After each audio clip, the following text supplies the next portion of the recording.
Good evening.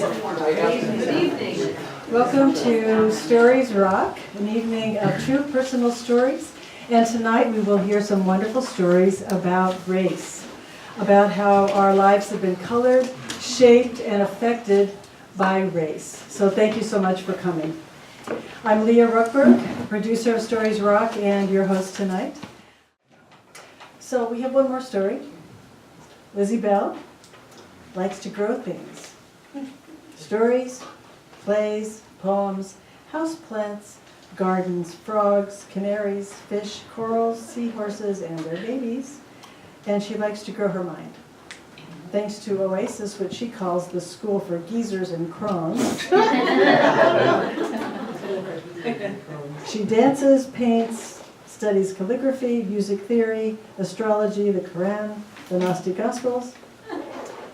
And ever in the act of reinventing herself, to her surprise, we learned last time that Lizzie Bell has become a Catwoman. And one unknown fact about Lizzie is that having been unable to read the eye chart's big E since elementary school, she has only recently learned to wear her glasses when she vacuums. Tonight she will read, "My father was a Southern gentleman."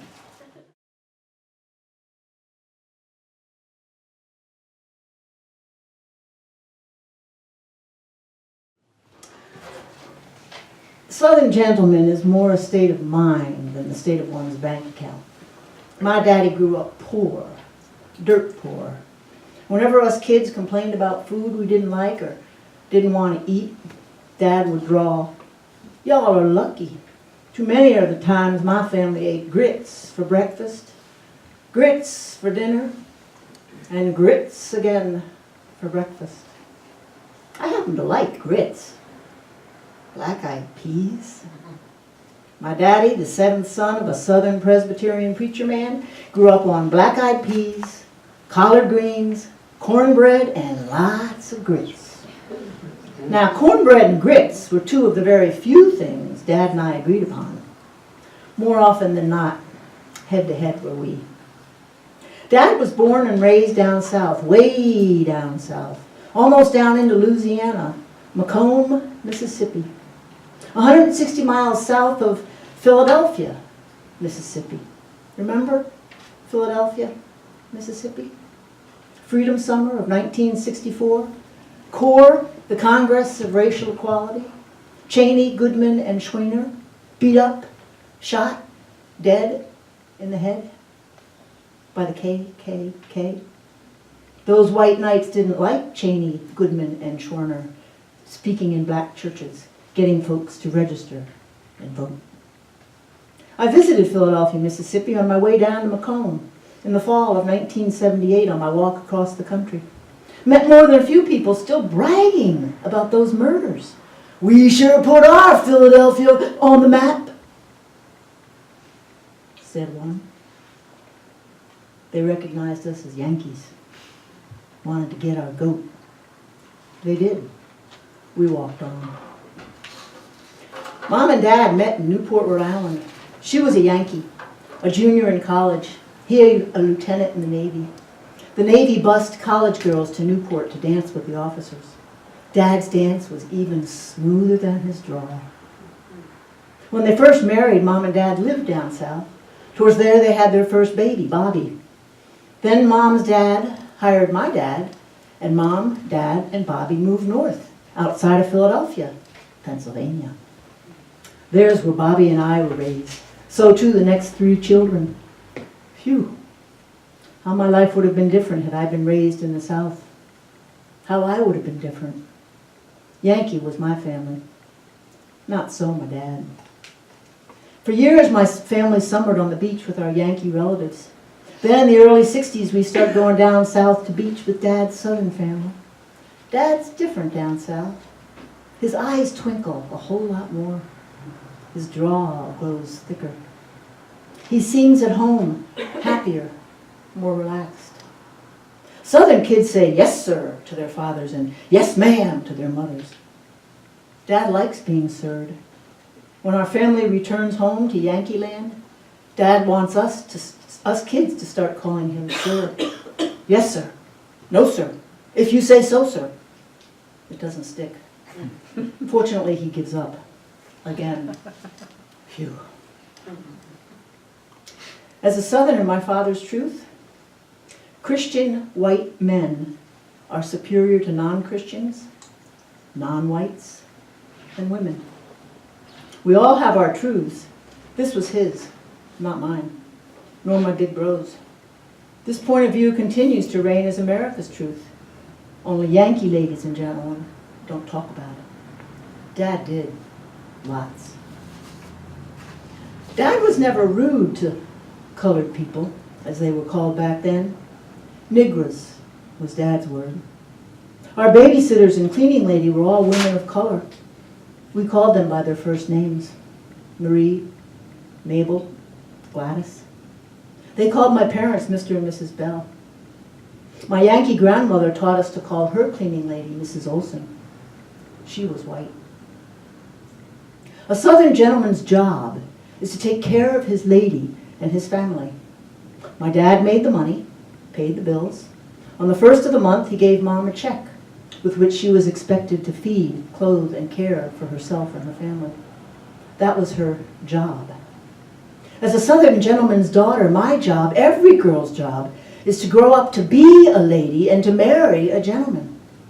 One time, when my big bro and I raced across the backyard, and I beat him, Dad happened to be watching.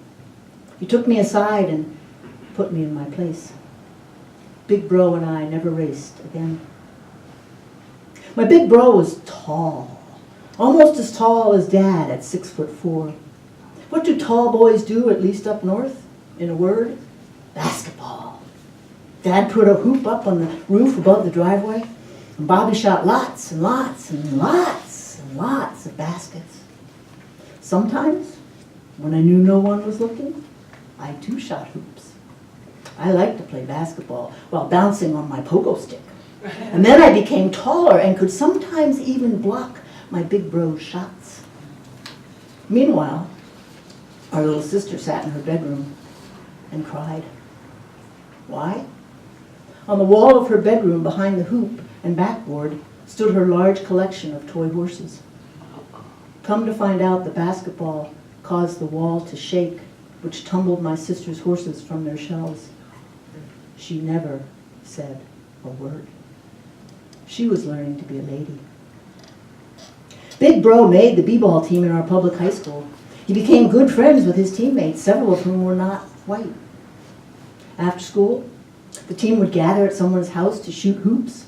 Sometimes Big Bro went to their houses, other times they gathered at ours. The conversation, I imagine, "Now, Betty, this is going too far." "Oh, Frank, he's just having fun. He finally has friends." "Negroes playing with our son? Him going to their houses? Them coming to ours?" The next September, my parents enrolled my big bro in Haverford Prep School, outside of Philadelphia, Pennsylvania, the state with the largest number of KKK. Haverford Prep is on the main line near Bryn Mawr and Swarthmore and Ardmore, home to many wealthy blue blood ladies and gentlemen who tend to vote red. My big brother's school is now all white. He has to wear a jacket and tie. My parents are preparing their son to be a gentleman. My big bro is disheartened. He's lost all his friends, even his girlfriend, Paige. The summer of 1964, things go from warm to hot around our kitchen table. Not the food, the conversation about the news. In a word, race. The talk is three-way: Big Bro, me, and Dad. His truth is not ours. Ours is not his. We think we are right. Dad knows he is right. Mom umpires. When our conversation hints at becoming unruly, ungentlemanly, or unladylike, she taps the side of her plate with a fork. Then comes Sunday, Bloody Sunday, March 7th, 1965. The day the Selma, Alabama riots hit the news. I am in 10th grade. Big bro is a senior at Haverford Prep. We sit glued to the black and white TV. None of us has ever before witnessed a riot. Dogs? Fire hoses? Rifles aimed at people? How bad things can get when people disagree. And then, when Governor George Wallace's face comes on the screen, my jaw drops. That face, I know that face. It hangs in a framed portrait on the wall of my dad's office. If you will run for president, wrote my dad. Governor, if you will run for president, I will work for your campaign up here in Pennsylvania. Soon after, the governor's portrait arrived in the mail, autographed.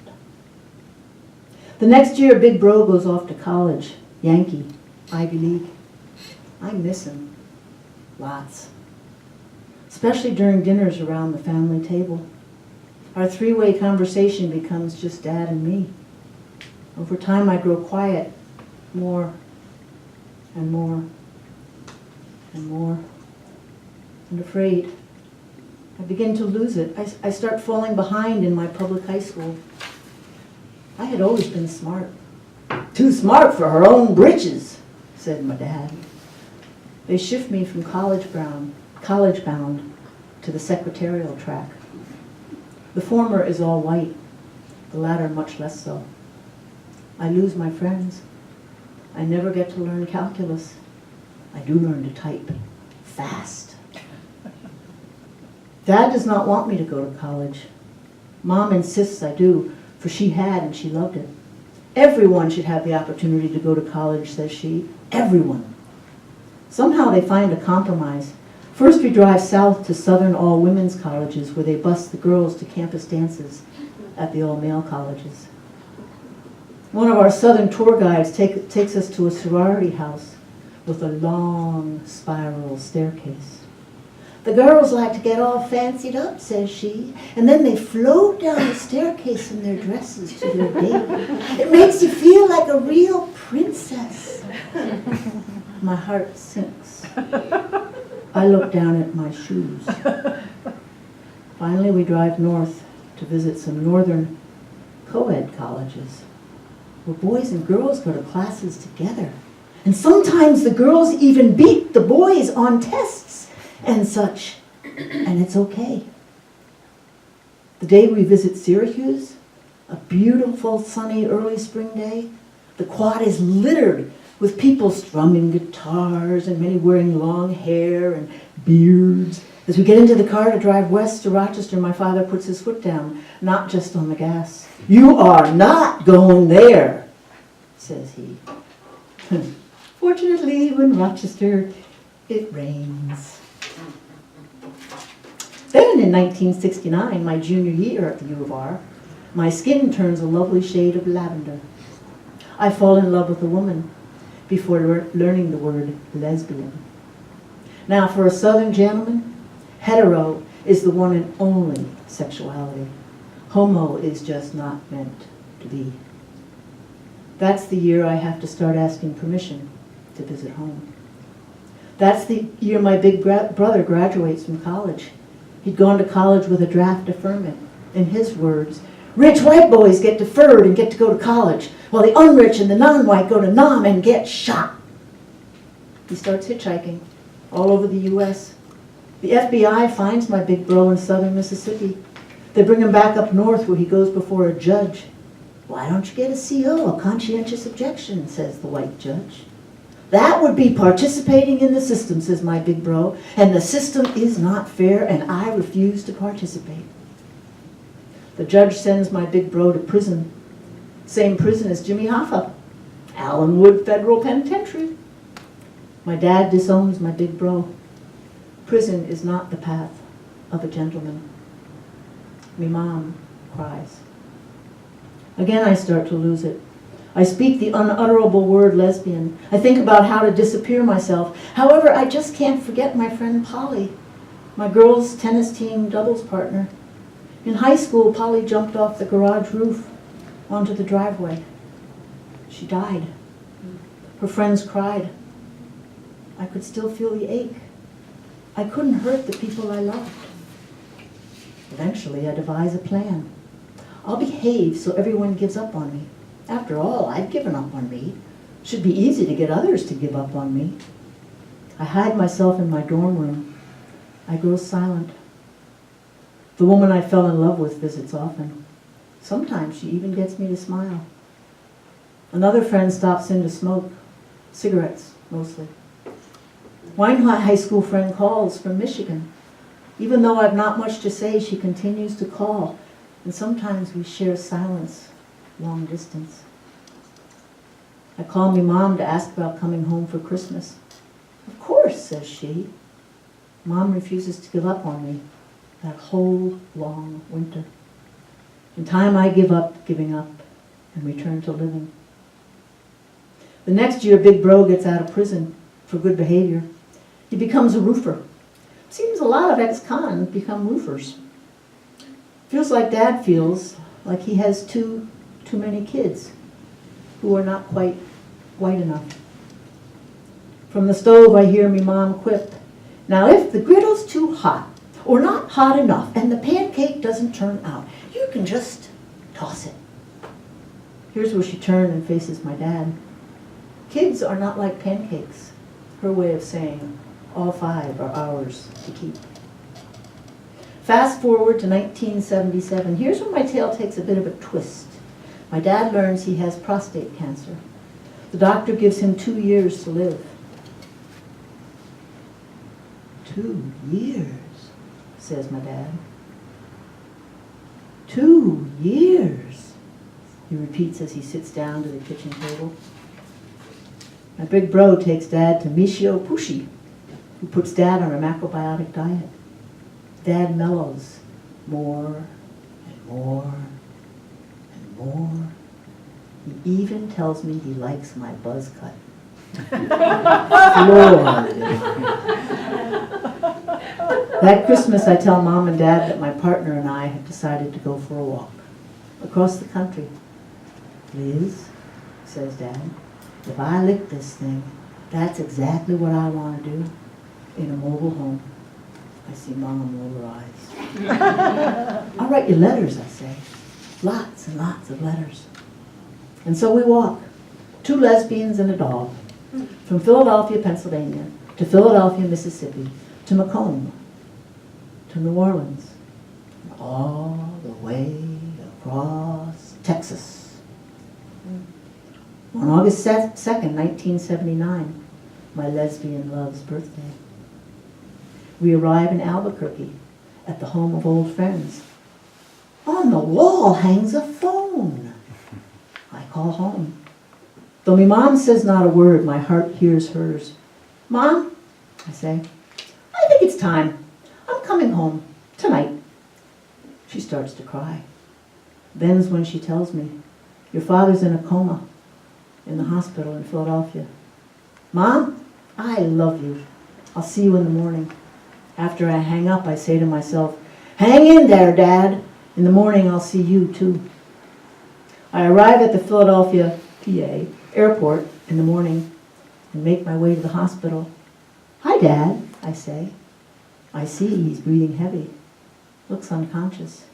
My heart says, "He's there. He can hear you." So I pull up a chair and talk with him, while my heart listens. I hold his big, hairy hand. Time ceases to exist. I sing me Dad a song. My heart feels his heart smile. We talk and talk. I hear someone enter. I look up and see Big Bro, just arrived from California. He comes over and the 3 of us linger. And then I stand to leave to give them time alone. "I love you, Dad," I say, for I had come to realize that had I been born in his shoes and lived his life, I'd have grown up to be just like my dad. Racist, sexist, homophobic. Dad was trying his best. Who knows? Perhaps if he'd been born and lived life in my shoes, he'd have been gay. "I love you too," I hear him say in my heart. "Thanks for waiting, Dad," I say. That night, our dad dies in his eldest son's arms. What a gift to my Big Bro, eh?